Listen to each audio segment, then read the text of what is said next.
Hello and welcome back to our channel Banerjees Learn Edu. আমি দেবলীনা ব্যানার্জি। আজকে আবার একটা এসএলএসটির বাংলা ক্লাস নিয়ে চলে এসেছি। আজকের আমাদের বিষয় হচ্ছে চর্যাপদ। চর্যাপদ থেকে যে ইম্পর্টেন্ট কোয়েশ্চেনগুলো আসবে, তো সেই কোয়েশ্চেন নিয়ে আমি আজকের এই ক্লাসটা করাবো তোমাদেরকে। তো চলো শুরু করে দিই আজকের ক্লাস। আমি আবারও বলছি, যারা এসএলএসটির বাংলা ব্যাচে অ্যাডমিশন নিতে চাও তারা অবশ্যই আমার সাথে যোগাযোগ করো। 7001-545-878 এই নাম্বারে কন্ট্যাক্ট করো। এই নাম্বারে কন্ট্যাক্ট করো। এখানে তোমরা সমস্ত হেল্পও পেয়ে যাবে। যে কোনো সাহায্যের জন্য আমি সবসময় আছি, সেই হেল্পটুকু তোমরা পেয়ে যাবে। আর যদি অ্যাডমিশন নিতে হয় সো এই নাম্বারে কল করতে পারো। যদি তোমার ইচ্ছা তবে ক্লাস দেখার পর কল করবে, ঠিক আছে, যদি ভালো লাগে। তো চলো শুরু করা যাক আজকের ক্লাস। ফার্স্ট কোয়েশ্চেন কি আছে দেখে নিই। আজকের ক্লাসটা সম্পূর্ণ কিন্তু চর্যাপদ ভিত্তিক ক্লাস। ওকে, চর্যাপদ কোন ভাষায় রচিত? সংস্কৃত, পালি, প্রাকৃত বাংলা, মৈথিলি। চর্যাপদ কোন ভাষায় রচিত? এগুলো কিন্তু ভীষণ ইম্পর্ট্যান্ট কোয়েশ্চেন। আমি 20টা কোয়েশ্চেন এনেছি, 20টা কোয়েশ্চেনই কিন্তু খুবই গুরুত্বপূর্ণ।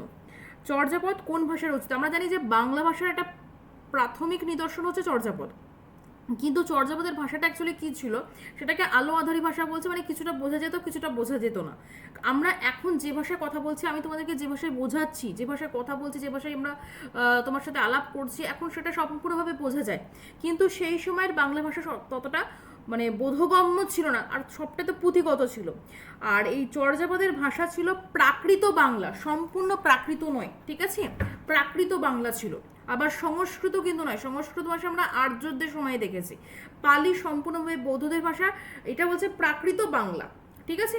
আর মৈথিলি ভাষা আমরা পরবর্তীতে দেখবো, যেটা বিদ্যাপতি রচনা করেছিলেন বৈষ্ণব পদাবলী, মৈথিলি ভাষা, যাকে মিথিলার কবি বলা হয়। নেক্সট যেটা হচ্ছে বিহারের ভাষা। ওকে, নেক্সট কোয়েশ্চেন, চর্যাপদ কে আবিষ্কার করেন? সুনীতি কুমার চট্টোপাধ্যায়, মহামহোপাধ্যায়, হরপ্রসাদ শাস্ত্রী, প্রবোধচন্দ্র বাগচি, শশীভূষণ দাশগুপ্ত। চর্যাপদ কে আবিষ্কার করেন? খুব গুরুত্বপূর্ণ কোয়েশ্চেন।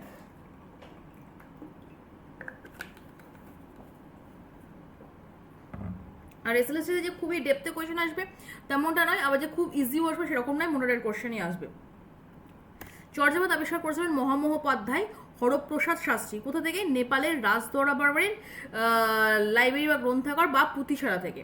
ওকে, চর্যাপদ কোন শতাব্দীতে রচিত হয়েছিল? সপ্তম থেকে নবম, দশম থেকে দ্বাদশ, পঞ্চম থেকে সপ্তম, ত্রয়োদশ থেকে পঞ্চদশ। চর্যাপদ কোন শতাব্দীতে রচিত হয়েছিল? সঠিক অ্যান্সার দশম থেকে দ্বাদশ শতাব্দী, ঠিক আছে। দশম থেকে দ্বাদশ বলতে কি বোঝাচ্ছে? দশম মানে হচ্ছে এই 900 থেকে, দ্বাদশ বলতে কি বোঝাচ্ছে? 1100, ঠিক আছে।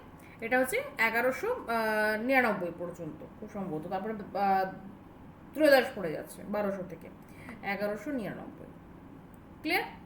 চলো, এই সময়ের মধ্যে চর্যাপদ রচিত হয়েছিল। নেক্সট হচ্ছে চর্যাপদের প্রকৃত নাম কি?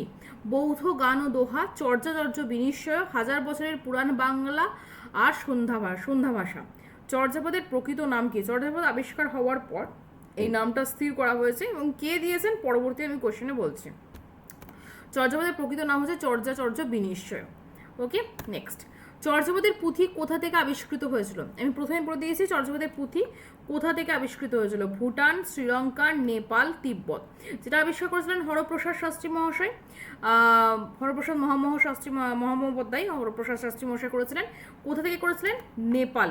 নেপালের রাজ দরবারের পুঁথিশালা থেকে।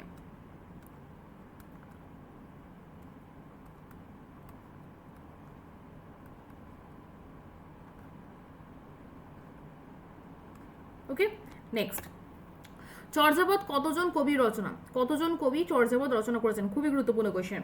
20 জন, 24 জন, 26 জন, 30 জন। চর্যাপদ কতজন কবি রচনা করেছেন? সঠিক আনসার হচ্ছে 24 জন। নেক্সট, চর্যাপদের সবচেয়ে বেশি পদ কে রচনা করেছেন? লুইপাদ, কাহ্নপাদ, ভুসুকুপাদ, সবরপাদ। চর্যাপদের সবচেয়ে বেশি পদ কে রচনা করেছেন? আচ্ছা, এই কোশ্চেনের উত্তরটা দেওয়ার আগে আমি তোমাদের বলে রাখি, যদি তোমরা এই ক্লাসের পিডিএফটা নিতে চাও তাহলে অবশ্যই আমার টেলিগ্রাম চ্যানেল, যেটার লিঙ্ক আমি ডেসক্রিপশন বক্সেও দিয়ে দেবো, এবং আমাদের হোয়াটসঅ্যাপ গ্রুপের লিঙ্ক সেটাও ডেসক্রিপশন বক্সে দেওয়া থাকবে।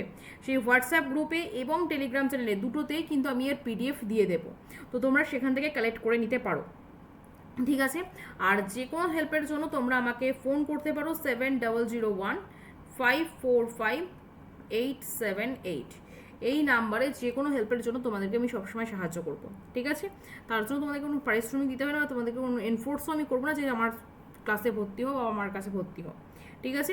ভর্তি হওয়া সম্পূর্ণ তোমার ব্যক্তিগত ব্যাপার, তুমি কি করবে না করবে, তুমি নিজেও পড়াশোনা করতে পারো, এবং তার জন্য যদি তোমাকে গাইড করতে হয় সেই সম্পূর্ণ গাইডও আমি করে দেবো, ঠিক আছে? সো যদি প্রয়োজন মনে করো অবশ্যই এই হেল্পলাইন নাম্বারে হেল্প নেওয়ার জন্য ফোন করতে পারো। আচ্ছা, চর্যাপদের সব থেকে বেশি পদ রচনা করেছেন কে? সঠিক অ্যান্সার হচ্ছে কানহপাত। ওকে, নেক্সট, চর্যাপদের তিব্বতী অনুবাদ কে আবিষ্কার করেন? চর্যাপদের তিব্বতী অনুবাদ কে আবিষ্কার করেন? হরপ্রসাদ শাস্ত্রী, সুনীতি কুমার চট্টোপাধ্যায়, প্রবোধচন্দ্র বাগচি, শশীভূষণ দাশগুপ্ত। আচ্ছা, আমার একটা কোয়েশ্চেন, সেটা হচ্ছে এই যে কাহ্নপাত সব থেকে বেশি পদ রচনা করেছেন, কাহ্নপাত কতগুলো পদ রচনা করেছেন সেটা কমেন্ট করে তোমরা জানাবে। চর্যাপদের তিব্বতী অনুবাদ কে আবিষ্কার করেন? তিব্বতী অনুবাদ মানে চর্যাপদটা যখন আবিষ্কার হয়েছিল, মানে সরি যেটা হয়েছিল সেটা তো বাংলা, তার তিব্বতী অনুবাদ হয়েছিল, কারণ এটা পাওয়া যাচ্ছে নেপাল, নেপাল মানে হচ্ছে তিব্বতের কাছাকাছি তিব্বতী ভাষা। তো তিব্বতী অনুবাদ কে আবিষ্কার করেছিলেন? হরপ্রসাদ শাস্ত্রী, সুনীতি কুমার চট্টোপাধ্যায়, প্রবোধচন্দ্র বাগচি, শশীভূষণ দাশগুপ্ত। চর্যাপদের তিব্বতী অনুবাদ আবিষ্কার করেন প্রবোধচন্দ্র বাগচি। ওকে, নেক্সট, চর্যাপদ কোন ধর্মের সঙ্গে সম্পর্কিত? হিন্দু, বৌদ্ধ, জৈন না শিখ? চর্যাপদ কোন ধর্মের সঙ্গে সম্পর্কিত? হিন্দু, জৈন, সহজিয়া বৌদ্ধ আর শিখ। কি হবে? চর্যাপদ কোন ধর্মের সঙ্গে সম্পর্কিত? যখন চর্যাপদ আবিষ্কার হয়েছে, যখন চর্যাপদ এসে তখন শিখরা তো আসেনি, কারণ শিখ হয়েছে গুরু নানক করেছিলেন। গুরু নানক মানে হচ্ছে 1469 খুব সম্ভবত তার জন্ম, মানে ভক্তি আন্দোলন সেই সময়, চৈতন্য পরবর্তী বা চৈতন্য সমসাময়িক সেই সময় শিখরা আসছে, তাহলে শিখ তো হবেই না। জৈন হতে পারে, জৈন ধর্ম তো এমনিতে হয়েছিল বৈদিক যুগে প্রায়, ঋষভদেব প্রথম তীর্থঙ্কর, পরবর্তীতে আসছেন হচ্ছে মহাবীর, যিনি ধর্ম প্রচার করেছিলেন। আর হিন্দু ধর্ম তো অনেক পুরনো, বৈদিক যুগেরও সমসাময়িক, বৈদিক যুগের আগে হরপ্পা সভ্যতা সবটাই হিন্দু, কারণ সেই সময় পশুপতি শিবের উপাসনা হচ্ছে। তো চর্যাপদ কোন ধর্মের সঙ্গে সম্পর্কিত? সহজিয়া বৌদ্ধ। ওকে, নেক্সট, চর্যাপদের ভাষাকে কে আলো আধারী ভাষা বলেছেন? মানে চর্যাপদের ভাষাকে আলো আধারী ভাষা বা সন্ধ্যা ভাষাও বলা হয়। কেন সন্ধ্যা ভাষা বা আলো আধারী? সন্ধ্যাকাল কীরকম হয়? সন্ধ্যার সময়টা কি হয়, একটু দিনের আলো থাকে আবার রাতের অন্ধকারও নেমে আসে, তাই না? তো সেই আলো আধারীটা তাই যে কিছুটা বোঝা যায় কিছুটা বোঝা যায় না। তো এই আলো আধারী ভাষা কে বলেছেন? হরপ্রসাদ শাস্ত্রী, মোহাম্মদ শহীদুল্লাহ, সুনীতি কুমার চট্টোপাধ্যায়, সুকুমার সেন। এটাও কিন্তু খুবই গুরুত্বপূর্ণ একটি কোশ্চেন। ওকে, চর্যাপদের ভাষাকে কে আলো আধারী ভাষা বলে অভিহিত করেছেন? হরপ্রসাদ শাস্ত্রী, মোহাম্মদ শহীদুল্লাহ, সুনীতি কুমার চট্টোপাধ্যায়, সুকুমার সেন। সঠিক অ্যান্সার হচ্ছে মোহাম্মদ শহীদুল্লাহ। নেক্সট কোয়েশ্চেন, চর্যাপদের পুঁথি কবে প্রকাশিত হয়? 1907, 1916, 1926, 1956। চর্যাপদের পুঁথি কবে প্রকাশিত হয়? প্রকাশিত হওয়ায় মানে হচ্ছে আবিষ্কার হওয়া, যেটা নেপালের রাজদরবার থেকে মহামহোপাধ্যায় হরপ্রসাদ শাস্ত্রী মশাই আবিষ্কার করেছিলেন। তো এটা প্রকাশিত হয়েছিল কবে? 1916-তে, ঠিক আছে? 1907 সালে এটা আবিষ্কার হয়েছিল। সরি, আমি একটু ভুল বললাম, 1907 সালে নেপালের রাজদরবার থেকে এটির আবিষ্কার হয়। ওকে, আর প্রকাশ হয় হচ্ছে 1916 সালে। কোথা থেকে প্রকাশিত হয়েছিল বলো দেখি, এটা কমেন্ট করে জানাবে, ঠিক আছে? আর ক্লাস কেমন লাগছে অবশ্যই কমেন্ট করবে। আর একটা ভালো কথা, সেটা হচ্ছে এই বাংলা এসএলএসটির জন্য কিন্তু আমি প্লেলিস্ট বানিয়ে দিয়েছি, দেখবে প্লেলিস্টে যাবে, সেখানে তোমরা পেয়ে যাবে, ঠিক আছে? বাংলা প্লেলিস্ট রয়েছে, সেখান থেকে তোমরা পরপর ক্লাস পেয়ে যাবে। নেক্সট, চর্যাপদে কতটি পদ আবিষ্কৃত হয়েছে? 46টি, 47, 50, 51। টোটাল পদ ছিল 50টি, ঠিক আছে? মোট পদের সংখ্যা 50, বাট আবিষ্কৃত হয়েছে কটা? যখন তুর্কি আক্রমণ হয়, তুর্কি আক্রমণের সময়ে মানে মধ্যযুগ তুর্কি আক্রমণ হয়েছিল, তো ওই 1200 থেকে 1350-এর মধ্যে, তো ওই তুর্কি আক্রমণের সময় অনেক পদ হারিয়ে গেছে, কিছু পুড়িয়ে দিয়েছে তারা। চর্যাপদে কতটি পদ আবিষ্কৃত হয়েছে? সঠিক আনসার হচ্ছে 47টি আবিষ্কৃত হয়েছে, ঠিক আছে? বাকি 3টে পাওয়া যায়নি। নেক্সট, চর্যাপদের প্রথম পদটির রচয়িতা কে? কানহপা, লুইপা, ভুসুকুপা, সবরপা। প্রথম পদটি কি ছিল? কা আ তরুবর পঞ্চবিডাল। কা আ তরুবর পঞ্চবিডাল। এটার মানেটা কি? এটা মানেটা হচ্ছে কা আ তরু বর, মানে কাক পক্ষী যারা রয়েছে তরু বর পঞ্চবিড়াল, মানে ডালে বসে আছে, এটা বোঝাতে চাইছে। সো কা আ তরু বর পঞ্চবিড়াল, এটা হচ্ছে প্রথম পদ। সো এই পদটি রচয়িতাকে কানহপা, লুইপা, ভুসুকোপা, সবরপা। কি হবে সঠিক অ্যান্সার? কা আ তরু বর পঞ্চবিড়াল।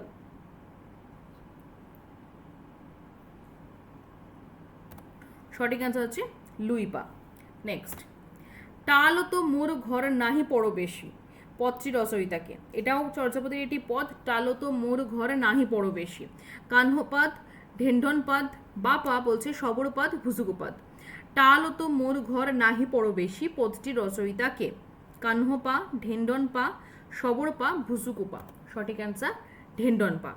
তো চর্যাপদ থেকে কিন্তু এই লাইন তুলে কোশ্চেনও আসতে পারে, আবার নাও আসতে পারে। তাই বলে তোমার তো চর্যাপদ শুধু নেই, রয়েছে সাহিত্যের ইতিহাস, তাহলে চর্যাপদ থেকে হয়তো একটা কি দুটো দিতে পারে, দেওয়ার সম্ভাবনা থাকবে, চর্যাপদ থেকে কিন্তু দেবেই। বাংলা সাহিত্যের কোশ্চেন করবে, চর্যাপদকে ফেলে রেখে চলে যাবে না। উঁচা উঁচা পা বতো তহি বসই সবরি বালি, উঁচা উঁচা পা বতো তহি বসই সবরি বালি। পদটির রচয়িতাকে। সবরপাদ, কাহ্নপাদ, লুইপাদ, ভুসুকোপাদ। উঁচা উঁচা পা বতো তহি বসই সবরি বালি, মানে উঁচু উঁচু পর্বতের কথা বলা হচ্ছে এখানে। উঁচা উঁচা পা বতো তহি বসই সবরি বালি। সঠিক অ্যান্সার হচ্ছে সবরপাদ। ওকে, নেক্সট, চর্যাপদের পুঁথির পত্র কি দিয়ে তৈরি? কাগজ, তালপাতা, পাথর, কাঠ। পুঁথির পত্র মানে পুঁথিটা কিসে লেখা হয়েছিল? তখন তো আর এইসব কাগজপত্র ছিল না, ছাপাখানাও ছিল না। ছাপাখানার আবিষ্কার আমরা পাচ্ছি 1800-র দিকে, যখন শ্রীরামপুর মিশনে যে প্রথম মুদ্রণ কারখানা তৈরি হয়েছিল। তো চর্যাপদের পুঁথির পত্র কি দিয়ে তৈরি? সঠিক অ্যান্সার হচ্ছে তালপাতা। চর্যাপদের ভাষাকে কে বাংলা বলে প্রমাণ করেন? হরপ্রসাদ শাস্ত্রী, সুনীতি কুমার চট্টোপাধ্যায়, প্রবোধচন্দ্র বাগচি, মোহাম্মদ শহীদুল্লাহ। চর্যাপদের ভাষাকে কে বাংলা ভাষা বলে প্রমাণ করেন? অ্যাকচুয়ালি চর্যাপদ যে বাংলা ভাষার প্রথম নিদর্শন, এটার প্রমাণ কে করেছিলেন? সঠিক অ্যান্সার হচ্ছে সুনীতি কুমার চট্টোপাধ্যায়। নেক্সট, চর্যাপদের সংস্কৃত টিকা কে লিখেছিলেন? মুনি দত্ত, সরোজ বজ্র, কৃষ্ণাচার্য, বিধুশেখর শাস্ত্রী। চর্যাপদের সংস্কৃত টিকা কে লিখেছিলেন? চর্যাপদের সংস্কৃত টিকা কে লিখেছিলেন? সঠিক অ্যান্সার হচ্ছে মুনি দত্ত। নেক্সট, চর্যাপদে কোন ছন্দে রচিত? অক্ষরবৃত্ত, মাত্রাবৃত্ত, স্বরবৃত্ত, তালবৃত্ত। চর্যাপদে কোন ছন্দে রচিত? চর্যাপদ কোন ছন্দে রচিত? অক্ষরবৃত্ত, মাত্রাবৃত্ত, স্বরবৃত্ত, তালবৃত্ত।